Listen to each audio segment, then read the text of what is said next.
Hello दोस्तों, Sanjeev Shastri Gokulpur YouTube channel में संजीव शास्त्री गोकुलपुर करैल मैनपुरी से आप लोगों का हार्दिक स्वागत करता हूं। आइए दोस्तों देखते हैं आजकल यूट्यूब चैनल पर किस तरीक़ा से कथावाचकों की जंग छिड़ी हुई है। कोई किसी को गाली दे रहा है तो कोई रिकॉर्डिंग कर रहा है, कोई किसी को दोष लगा रहा है, कोई खुद को विद्वान साबित कर रहा है, कोई बेमतलब में दूसरे की उन्नति पर जल रहा है। जो वास्तव में विद्वान अच्छे कथावाचक हैं वो अपनी कथा कहने में ध्यान दे रहे हैं, उन्हें कोई मतलब नहीं है। इस चीज़ का फ़ायदा कुछ कथावाचक उठा रहे हैं जो समाज में अभद्रता फैला रहे हैं। मैंने इससे पहले एक वीडियो इसी चैनल पर डाली थी। योगेंद्र योगी जी ने अनिल शास्त्री के ऊपर एक दोष लगाया था शराब पीने का। तो कल से हमारे पास फ़ोन आए हैं, जनता हमसे पूछ रही है क्या वास्तव में अनिल शास्त्री जी दारू पीते हैं। योगेंद्र योगी जी ने वीडियो में बताया है कि महावीर स्टूडियो पर अनिल शास्त्री शराब पीते हैं। तो जनता पूछ रही है कि अनिल शास्त्री जी ने शराब कब पी, किसके साथ पी, किसने पैक बनाए, कौन सी शराब पी, कब पी, इसका प्रमाण चाहिए। और अनिल शास्त्री जी का कहना है कि जब तक योगेंद्र योगी जी हमें प्रमाण नहीं देंगे मैं इन्हें छोड़ूंगा नहीं। मेरा कहना यह है, मेरा मानना यह है कि अगर योगेंद्र योगी जी पर कोई प्रमाण नहीं है तो कम से कम क्षमा याचना मांग लें। और मेरा आशा नहीं पूर्ण विश्वास है अनिल शास्त्री जी क्षमा कर देंगे, और करना भी चाहिए क्योंकि गलती मानवों से होती है। तो आइए आगे गौर करते ही हमारा पहला टॉपिक था कि अनिल शास्त्री जी के ऊपर जो दोष लगाया गया है इसका प्रमाण चाहिए। अनिल शास्त्री का कहना मैं छोड़ूंगा नहीं, इसलिए योगेंद्र योगी जी या तो प्रमाण दें, और प्रमाण तुम्हारे पास नहीं है तो कम से कम क्षमा मांग लें, क्योंकि समाज के अंदर आपस में टकरार अच्छी नहीं होती है। और मेरे भक्तों, आपने थंबनेल में देखा होगा दूसरा पॉइंट हमारा ये था कि कौन है कवि शिरोमणि, किसने दी उपाधि कवि शिरोमणि की। मेरे भक्तों, आ जाइए अब इसी पॉइंट पर बात करते हैं। जो एक शास्त्री जी हैं श्रीमान धर्मेंद्र गौरी जी, वो गौरी भी लिखते हैं, धर्मेंद्र शास्त्री जी मैं बोलूँगा। धर्मेंद्र शास्त्री जी ने एक गीत गाया है, उसमें इन्होंने कवियों को कबिल्ली बताया है। और उस गाना में भाइयों ऐसे ऐसे शब्द हैं, क्या बताएं, वो गाना हम गा के सुना भी नहीं सकते, इतने गलत शब्द हैं। अब धर्मेंद्र शास्त्री जी ने वो शिरोमणि शब्द भी उसमें गाना में आया है और कवियों को कबिल्ली बताया है। अब किस कवि को टारगेट किया था, यही जांच पड़ताल करने के लिए संजीव शास्त्री ने फ़ोन लगाया धर्मेंद्र शास्त्री जी के पास और पूछा उनसे, आपने किसको टारगेट करके ये गाना गाया, आप किसकी इज्जत को, किसकी मान प्रतिष्ठा को धूल में मिलाना चाहते हो। तो धर्मेंद्र शास्त्री जी ने खुले तौर से जवाब दिया है कि हमारे ही क्षेत्र के कोई कवि हैं, उनका नाम मैं लेना नहीं चाहता हूँ, उनके ऊपर मैंने गाना गाया। तो मेरा मानना ये है कि चाहे कवि कोई भी हो, लेकिन किसी की धज्जियाँ उड़ाना तुम्हारा कोई अधिकार नहीं है। और उसके बाद इधर ये बताते हैं कि हमारे कवि शिरोमणि श्रीमान ऐदल सिंह यादव जी को कवि शिरोमणि की उपाधि दी है। क्या ये उपाधि भारत सरकार ने दी? नहीं भक्तों, जितनी भी उपाधियां हैं हम आपको गिनाएंगे अभी, ये उपाधियां जनता जनार्दन ने और हमारे कवि शिरोमणि जो श्रीमान ऐदल सिंह यादव जी हैं, इन्हें गायकों ने और जनता जनार्दन ने इन्हें कवि शिरोमणि की उपाधि दी है मेरे भक्तों। और आज भी अगर कहीं कोई नाम लेता है, केवल इतना बोल दे कवि शिरोमणि, तो तुरंत हर सिंगर, हर गायक, हर कथावाचक बता देगा कि ये श्रीमान ऐदल सिंह यादव जी की बात हो रही है।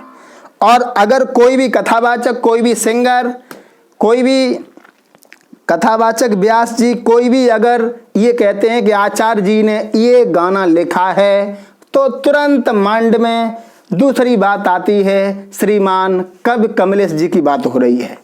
तो ये दो उपाधियां हैं, कवि शिरोमणि की और आचार्य जी की।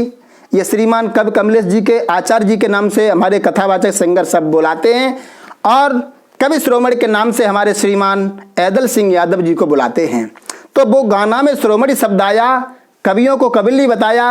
ये धर्मेंद्र शास्त्री जी ने ये अच्छा गीत नहीं गाया, समाज के लिए ये अच्छा किसी भी एंगल से नहीं है। इसलिए भक्तों, और उपाधियों की बात करें, ये उपाधियां कौन देता है? क्या ये उपाधियां भारत सरकार रजिस्टर करती है? नहीं, ये जनता जब कलाकार को, किसी विद्वान को समझ जाती है कि इस लायक हैं तो उपाधि मिल जाती है। मेरे भक्तों, अनिल शास्त्री जी के ऊपर दोष लगाया था तो प्रमाण देना चाहिए योगेंद्र योगी को, और अनिल शास्त्री जी का ये कहना है कि जब तक प्रमाण नहीं देंगे योगी जी मैं छोड़ूंगा नहीं। मैं चाहता हूं आपके पास कोई प्रमाण नहीं है तो कम से कम अनिल शास्त्री जी से क्षमा याचना मांग ले। और निवेदन है जनता जनार्दन से हमारा हाथ जोड़ करके कि किसी भी कथावाचक को अगर आप जान जाओ ये दारू पीता है, गद्दी पर मत बिठाओ। कुछ कथावाचक ऐसे हैं, मैं किसी का नाम नहीं ले रहा हूं, जो मुंह में तमाकू, गुटखा, कपूरी ऐसे खाते हैं, लगता है ये भोजन कर रहे हो। व्यास गद्दी पर बैठ करके जिस माइक पर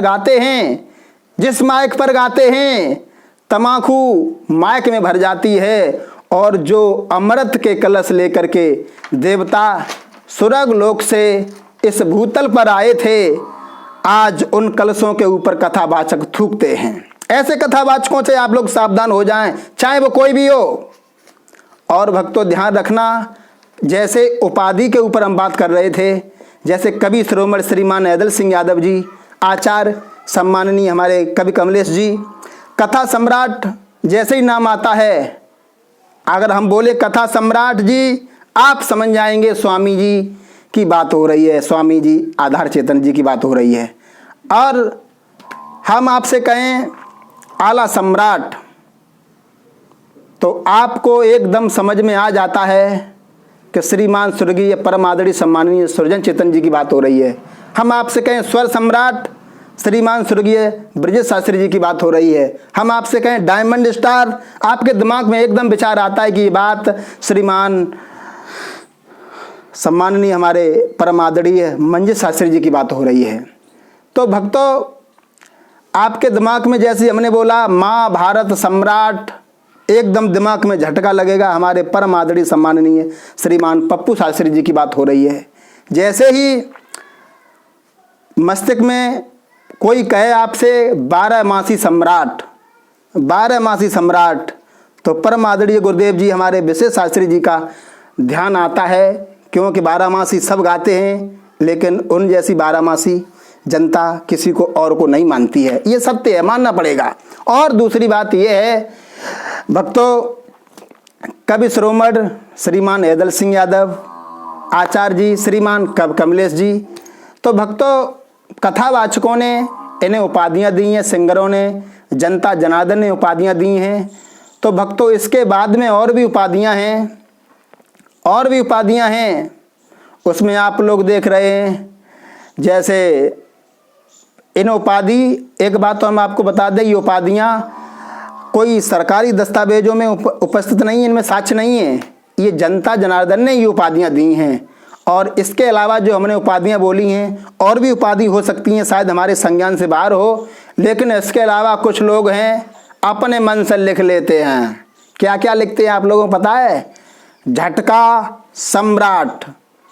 अगर झटका अच्छे मारे, गद्दी पर उछले कूदे, बारों में झटका मारे, तो झटका सम्राट हो गए।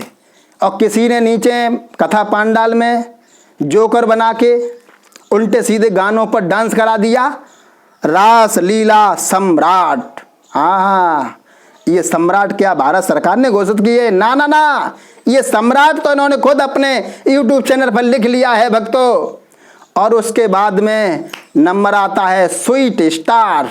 आहा, अगर इनका पैसा लगता होता, जैसे श्रीमान अनिल प्रधान जी ने और हमारे श्रीमान नरेंद्र नादान जी ने 5100 रुपया फीस रखी थी, किसी ने नाम नहीं लिखाया। अगर इन उपाधियों की फीस ज़्यादा नहीं, केवल 11,000 रुपये रख दी जाए, तो जो ये सम्राट बने बैठे हैं वो अपने आगे से सम्राट हटा लेंगे, केवल 11,000 रुपये की बात में। आवाज़ के जादूगर, अरे भगवान, आवाज़ के जादूगर हो तो अमिताभ बच्चन जैसी आवाज़ निकालो, हाँ निकालो ना। आवाज के धनी, आवाज के बादशाह, आवाज के महारथी, इन लोगों ने अपने मन से अपने को श्रेष्ठ समझकर ये उपाधियां धारण की हैं, इसलिए जनता इनसे काफ़ी परेशान है। और मेरा मानना है इस वीडियो से काफ़ी लोग खुश होंगे, काफ़ी लोगों को परेशानी बढ़ेगी। मैं क्षमा चाहता हूँ। मेरा उद्देश्य किसी के मान प्रतिष्ठा को कम करने का नहीं है। जो सच्चाई है वो मैंने आपके सामने रखी है, क्योंकि सत्य हमेशा कड़वा होता है। और इन्हीं शब्दों के साथ अपनी बाड़ी पर विराम देते हैं। बने रहिए हमारे चैनल पर, संजीव शास्त्री चैनल पर। आगामी वीडियो इसी चैनल पर आपको सुनने को मिलेंगी। जय हिंद, जय भारत।